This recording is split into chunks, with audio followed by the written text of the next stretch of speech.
The video I did like 5-6 days ago on my favorite MMOs in 2024, which I titled the best MMORPGs of 2024, went over surprisingly well. There were some people that were upset that I didn't play Guild Wars 2 at all this year, but at the end of the day, I just kind of gravitated towards games that I was really familiar with. So like World of Warcraft, Final Fantasy 14, and then I tried, Once Human and had a lot of fun in it. But today, I want to do a similar video, completely unscripted, where I just sit down and I talk to you guys, not about the games that I'm enjoying, but instead the games I'm genuinely looking forward to that are going to release in 2025. Beginning with Chrono Odyssey. I know ArcAge 2 was pushed way back into 2026, but Chrono Odyssey was not. Chrono Odyssey is actually going to be releasing at some point in the, I think it was the second half of 2025.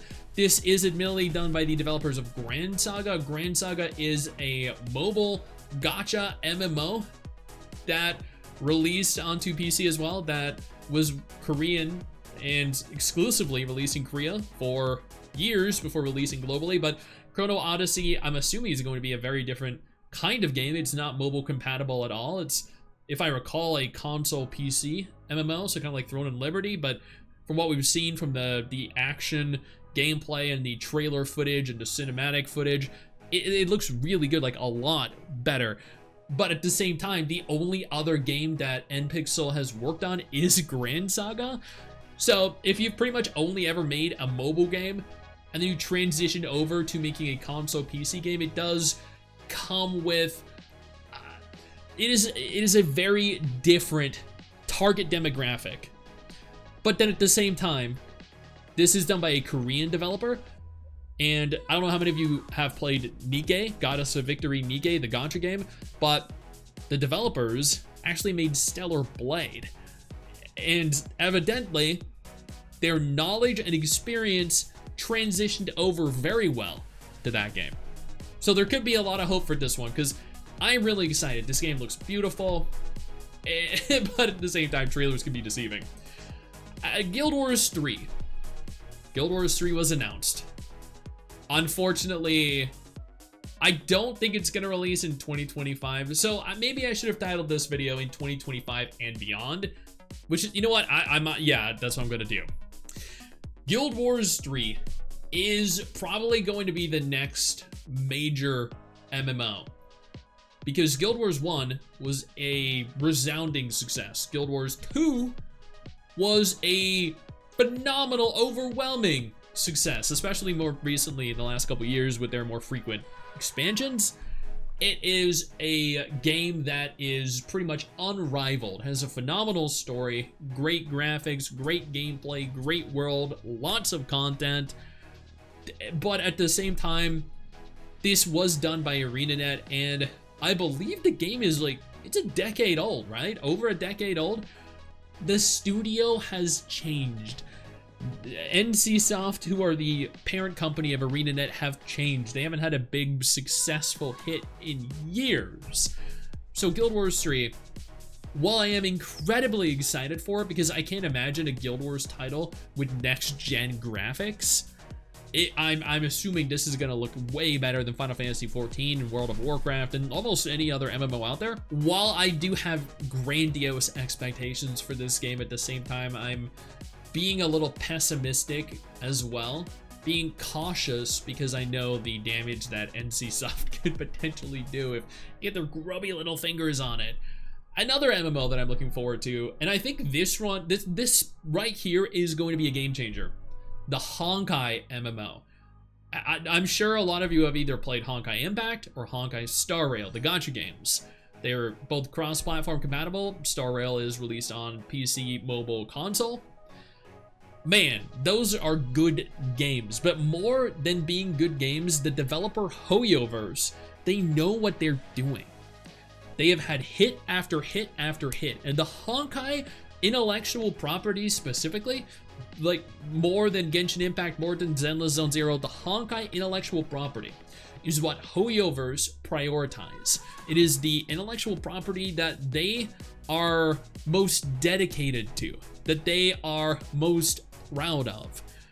So when they announced they were going to create a Honkai MMO, I mean, I did a dedicated video on it, but man, was I excited, because the storytelling, the world building, this right here, this could be the first like next gen MMO. Now it probably will also have some form of gacha present, but by the time this releases, I think over the course of the 2025-2027 period is when they're gonna like go full into the development process, begin testing and everything, with a release at some point in 2027, hopefully earlier.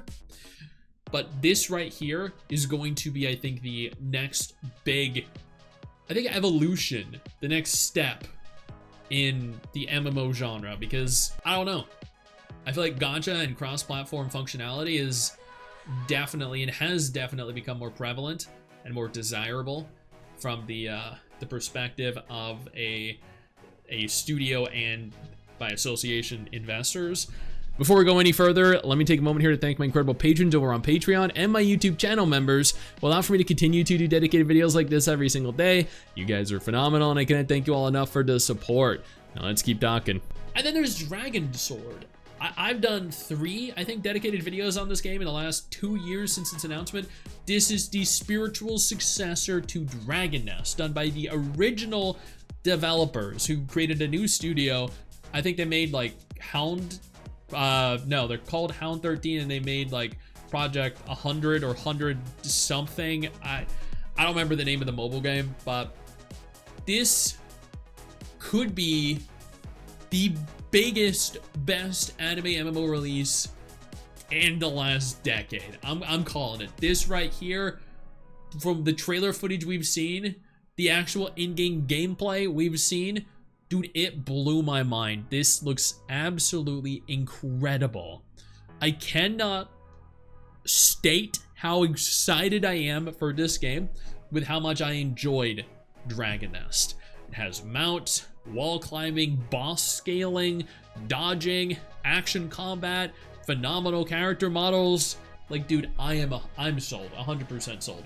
Another game that is anime inspired, or technically kind of anime inspired, Dungeon Fighter Overkill. Man, I'm a little concerned with this, because from what the footage that they have displayed, it doesn't feel as MMO-ish as Dungeon Fighter Online, but at the same time, we have only seen like very limited footage, and you know, what we have seen could be very misleading. So I think it's disingenuous to jump to conclusions and just automatically assume it's not going to be an MMO, because Dungeon Fighter was, and this is essentially just a remake, like an overhaul, the next step in the Dungeon Fighter intellectual property.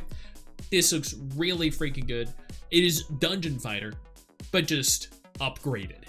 Seriously, like, if you enjoyed Dungeon Fighter, you will love this 100%.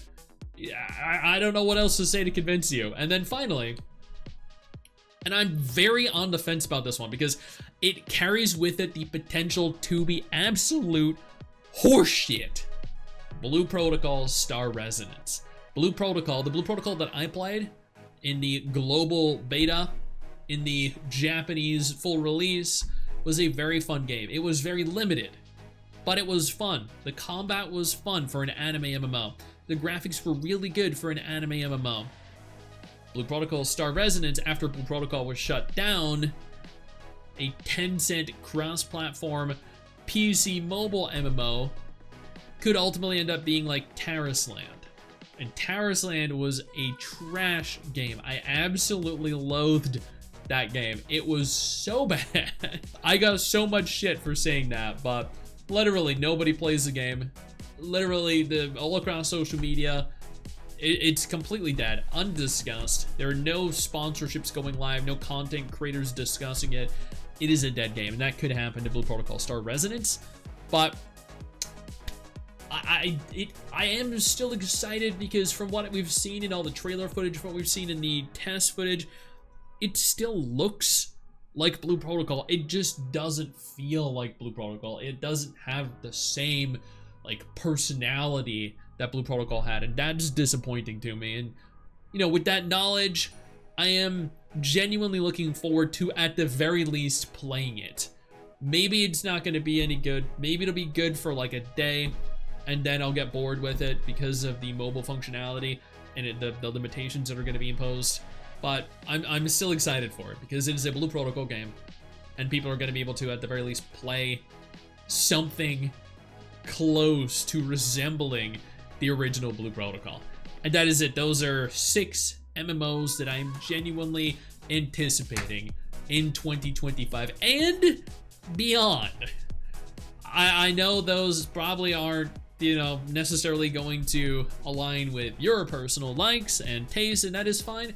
But these are games that are definitively releasing and also are 100% confirmed to be releasing. They're not games that are backed by indie devs that are going to take a decade to come out.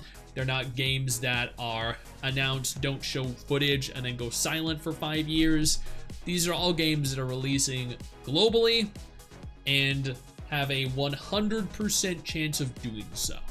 But I am curious, though, what MMOs you guys are looking forward to, so you know what to do. Hey you, where do you think you're going? Don't you close out of this tab. I didn't give you permission to do that. Sit your ass back down. Click one of the 2 videos that are going to be on screen in just a moment and keep watching my content. Keep enjoying my content.